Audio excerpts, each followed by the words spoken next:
그래서 올해는 강북보다는 오히려 외곽이 더 상승세가 세지 않겠는가. 그럼에도 불구하고 강남 가격이 크게 반등하는 계기가 되지는 않을 거라고 생각합니다. 사실 그 주가하고 집값은 거의 비슷한 흐름을 보이고 있거든요. 네.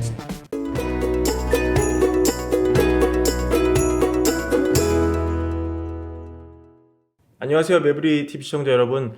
오늘 또 곽창석 도시아 공간 대표님 모시고 향후 집값 전망 그리고 이 집값이 상승하는 국면에서 어떻게 대응해야 될지 함께 얘기 나눠보겠습니다. 대표님 안녕하세요. 예, 안녕하세요. 네. 먼저 이제 집값이 언제까지 오를 수 있을 것이냐 이게 이제 초미의 관심인데요. 지금 보니까 2014년부터 작년도 올랐으니까 7년 연속 상승이거든요. 근데 보통 그 전까지 뭐 한 6년 오르면 좀 꺾인다 이런 얘기 좀 있었잖아요. 근데 이제 7년 신기록은 이미 세웠고요.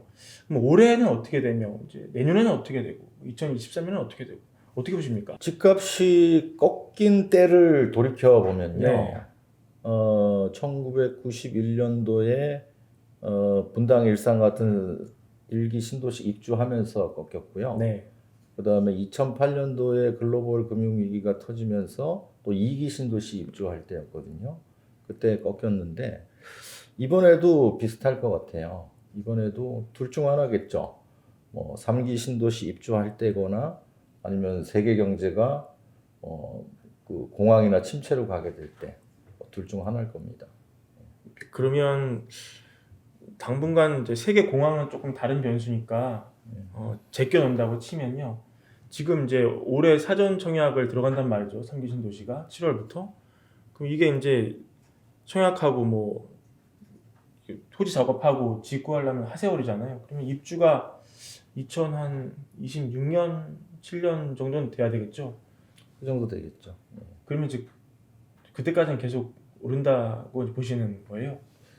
특별한 변수가 없으면은 현재 시장 기능이 많이 무너져 있기 때문에 그 공급 부족 문제가 여전할 거고요.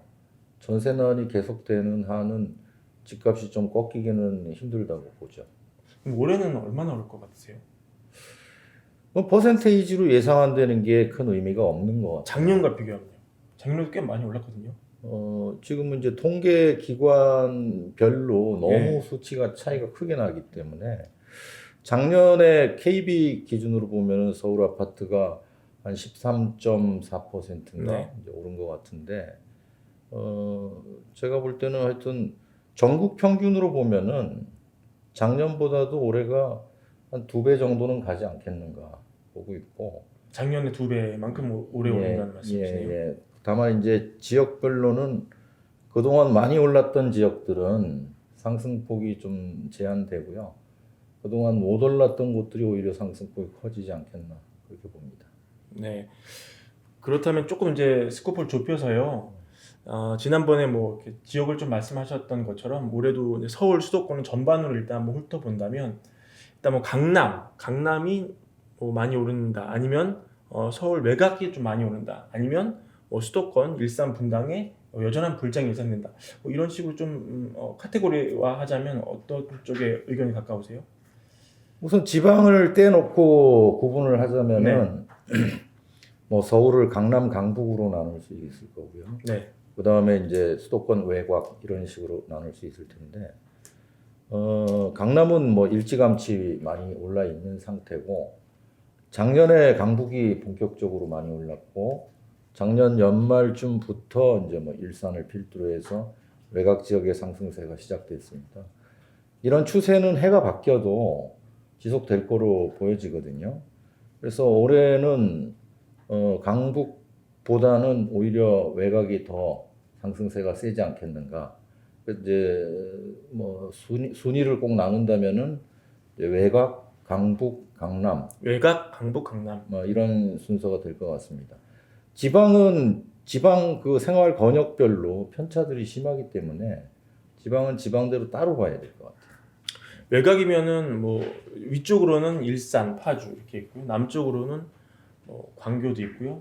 수원, 광교도 이제 수원이지만 수원도 있고 분당도 있고 그쪽인 뭐 성남도 있고요, 구시가지. 굳이 조금 더 좁힐 수 있을까요? 근데 지금 집값 상승세를 가장 크게 좌지우지하는 변수는 아무래도 전세 가격인 것 같아요. 2020년까지는 뭐 그렇게 크게 전세가 뛰지 않았으니까 예. 지금부터 이제 전세 가격이 주요 요인이라면은 전세가를 좌우하는 가장 큰 또 변수가 입주 물량이거든요. 입주량을 보면은 이제 대부분의 지역에서 입주량이 부족해지는데 그 중에서 조금 그래도 입주에 여유가 있는 인천 쪽이라든가 수원이 입주량이 좀 있거든요. 네. 네, 이런 지역을 정도를 제외하면 나머지 지역들은 전세난이 더 심화될 것 같고 또 전세가가 오른다고 해서 매매가가 바로 오르는 건 아니거든요. 좀 시차가 있습니다. 예, 시차가 있는데 전세가가 오를 때 뭐 실수요도 있지만은 이제 투자하시는 분들이 좀 몰려다니는 경향성이 있어요. 그래서 그동안 뭐 상승이 이루어지지 않았던 지역으로 몰려가는데 최근 흐름을 보면은 이제 일산 뭐 파주 이쪽이 에서 출발해가지고 의정부라든가 양주, 동두천 이런 곳으로 옮겨가고 있거든요. 그러니까 이제 그동안 오르지 않았던 지역들을 찾아다니면서 다 올려놓고 있는 이런 장이고 올해는 뭐 또 더 확산돼서 저쪽 뭐 평택이라든가 오산, 평택, 안성 이런 데까지도 확산되지 않겠나 보고 있습니다. 지금 이미 확산이 이제 좀 시작이 된 그런 상황인가요?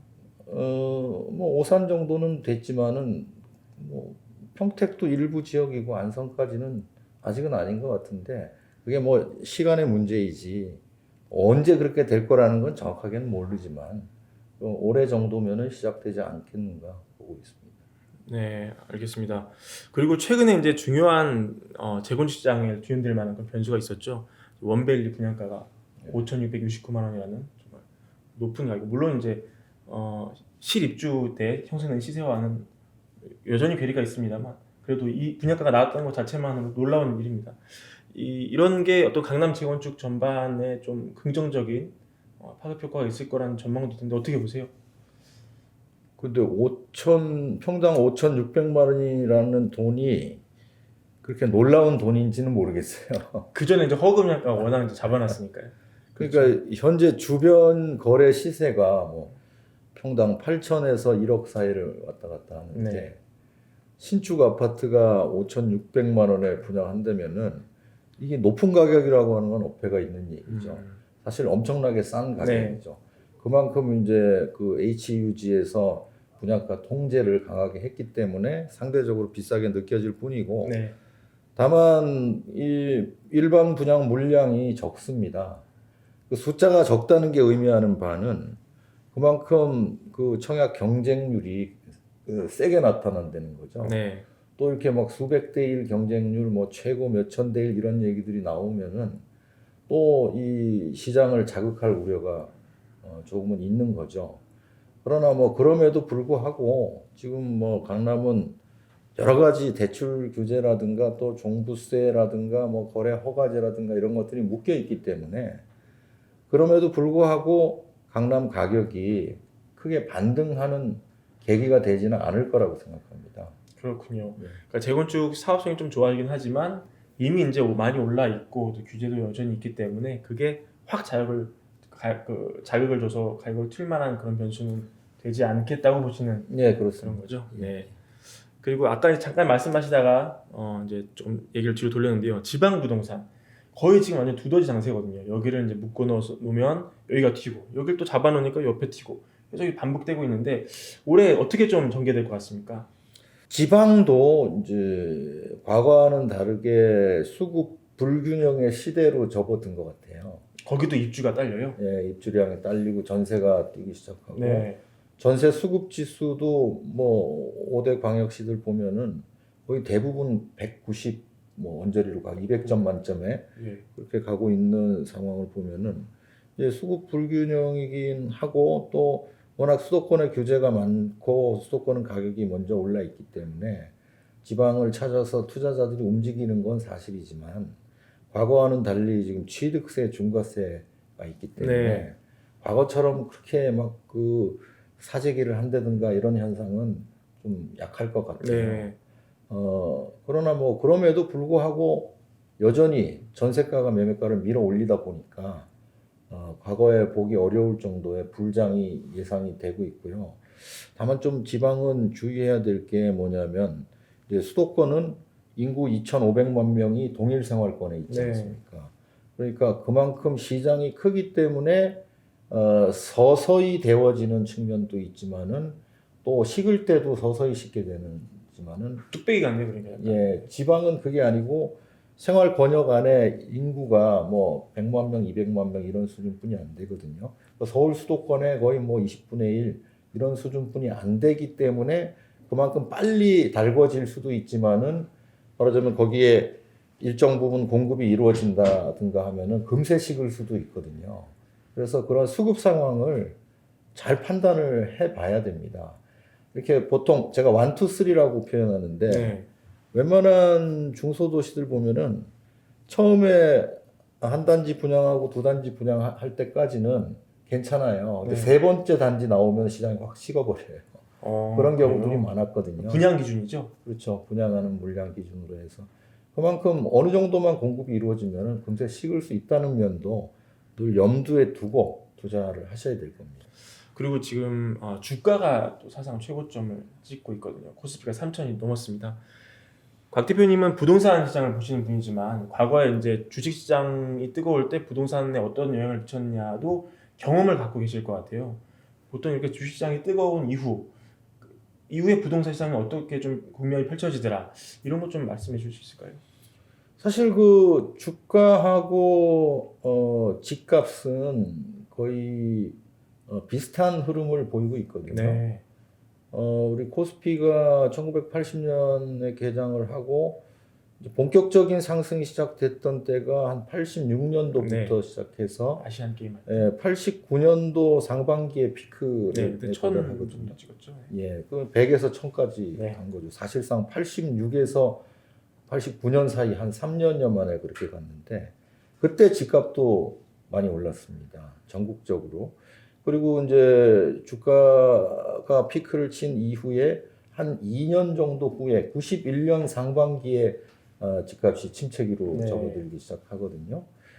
또 2000년대 들어서도 마찬가지로 한 2000한 5년경부터 주가가 뛰기 시작해가지고 2007년에 코스피가 2000포인트를 찍고 그로부터 한 1년 반 후에 글로벌 금융위기가 오면서 집값이 꺾이기 시작했거든요. 말하자면은 주가가 피크를 치고 한 1년에서 2년 정도 있으면은 집값도 꼭지점을 찍더라. 네. 그게 이제 과거의 경험입니다. 네. 근데 이제 현재가 주가의 꼭지인지는 아무도 모르죠. 알 수가 없는 거죠.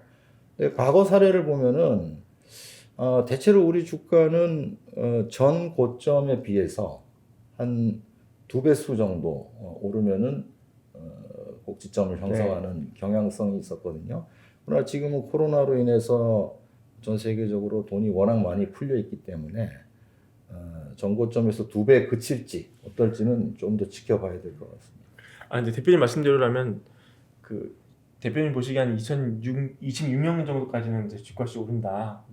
주가는 한 1, 2년 정도 저 먼저 꼭지에 찍었다. 그러면 조심스럽게 예측하면 2024년까지는 주가가 갈 수 있다고 예측해도 근데 그건 아무도 모르는 거죠.